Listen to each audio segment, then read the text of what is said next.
Hey, what's up? It's Jim, and today I'm going to talk about the film, The Story of Adele H. I kind of don't really have a specific reason to review this film. I kind of have a shred of a reason, is that Les Miserables has just come out, and I thought, this is based on Victor Hugo's daughter, so that's kind of a reason. I just always kind of like this film from Francois Truffaut. The Story of Adele H is about Adele Hugo, Victor Hugo's surviving daughter. His first daughter drowned with her young husband, something that haunts Adele throughout this film, and I believe throughout her whole life. And she has fallen in love with this guy, Lieutenant Pinson, and has decided to follow him to Halifax, Nova Scotia, and she crosses the ocean to Halifax, Nova Scotia without the consent of her family. I think she kind of just goes and doesn't really tell anyone. And she goes because she desperately loves him, and they were engaged to be married at a certain point, but Victor Hugo wouldn't give his permission, and so she goes over very much in love with him and the idea of being in love with him. She kind of follows him all over the place and tells people that she's her drowned sister. She tells people all sorts of different stories to get the information about Lieutenant Pinson and find out more about him. And she kind of messes with him. She gets engaged to another woman, and she tells that other woman that they're engaged and that she's carrying his baby. But then at the same time, as much as she'll mess with him, she'll do things for him, like she'll pay off his gambling debts, and she'll send him a whore one night with the permission that this woman is for you. She even tells him if they get married that he can sleep with as many girls as he wants, because she's just really desperate to be with him and to be in love with him. And she even says in the beginning of the film, like, romance is her religion. It is a strange, dark, moody film. Nothing about the structure itself is very strange. It's told very straightforward, but there's so many descent into madness movies, and you kind of lose focus of the character, and they just become kind of this mad, crazy person, and it's very salacious. But with Adele H, Truffaut has made Adele, she's really the heroine of the movie, and you want to follow her. And every time I watch this, I don't really judge her right away, even though it's pretty clear very quickly at the beginning that what she's doing is a little crazy, that she's, left her family. This is takes place in 1863, which is a year after Les Miserables, the book, came out.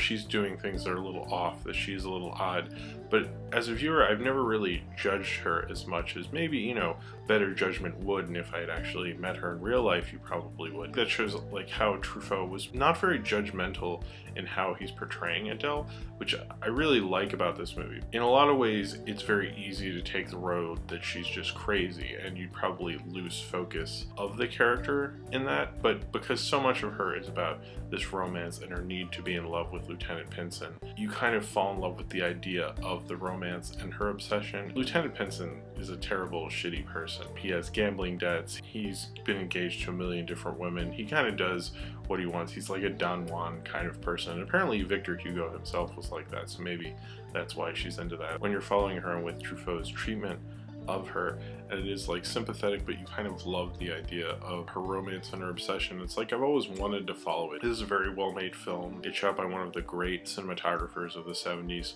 Nestor Almodóvar's. He also shot Days of Heaven, Kramer vs. Kramer, The Wild Child, The Last Metro, Truffaut. He worked with Truffaut a lot. I think the fact that he shot Days of Heaven really says it all. He was a great cinematographer. He shot this very well. There's a definite color palette to where she's wearing, I think the madder she gets and the crazier she gets, you see red is more introduced into her wardrobe. She's wearing this red dress towards the end quite a bit, and at the beginning they're more muted colors. It's like almost like her insanity is more alarming at this point, so she's wearing red. As much as I definitely know it's like an art film, and it's a good film, and it's an engaging film, I almost have a weird like TV movie obsession with it when I'm watching it, because it is kind of a weird footnote to history. I mean, Victor Hugo's crazy daughter, it's kind of salacious, and I'm interested in following it because it's such a weird footnote, and you're like, oh my god, this is like what happened to her, and it's very almost like gossipy. Maybe this is like a weird film dork Lifetime movie in a way, because you're so obsessed with it. It is a little odd and soap opera-y, but it's like not a normal, I guess, odd soap opera melodrama, because it's such a one-sided romance. Truffaut himself said that he wanted to make a romance that was completely one-sided, and it really is. I mean, you never see her and Lieutenant Pinson kiss. They never have sex or anything. You see Lieutenant Pinson do that with quite a few other ladies, but you never see her and Lieutenant Pinson do that. She never really engages with anyone in a romantic way throughout the film, so it is completely one-sided. I think that goes along with it. I think it's very human and very natural to have had kind of a one-sided romance with someone and have someone that you liked very much who just doesn't return the favor at all. Obviously, Adele Hugo took this to a much further degree than most people take it, but for a lot of it, you kind of feel for her. That's something I really like about this film, watching it again now, is that this could clearly just be someone who's crazy and you could really feed into that, but in no part of it, even though I understand she's crazy, I still liked following her. I liked following her. It's very kind of interesting and intriguing. Isabella Adjani, who I think this was like her big breakout movie, I'm not exactly sure. She's about 19 when she made this. As beautiful as she is, and she's a very beautiful woman, a lot of actresses will have to use makeup to age themselves and show the passage of time, or do something that makes them look like they are crazy or are disheveled or something, and she just doesn't really do that much, but her body language and the way she carries herself, you don't think she's doing as much as she's really doing, and she's as much a storyteller in this film almost as Truffaut is, and putting on glasses or changing her hair just a little bit, changing her physical appearance just slightly. She can do more with subtlety than I think a lot of people can do. She seems to be able to do a lot with very few visuals. You know, one French director, who I'm not sure because everyone just says one French director said this, so, you know, I don't know who it was, but one French director said she's like if James Dean came back as a girl. I'm not exactly sure about that, but it's kind of like that school that Brando was definitely a part of, where you do almost a tiny thing, but it says a lot about the character. And Isabella Adjani really can do that very well. Anytime I see her in a film, I'm always kind of shocked at how,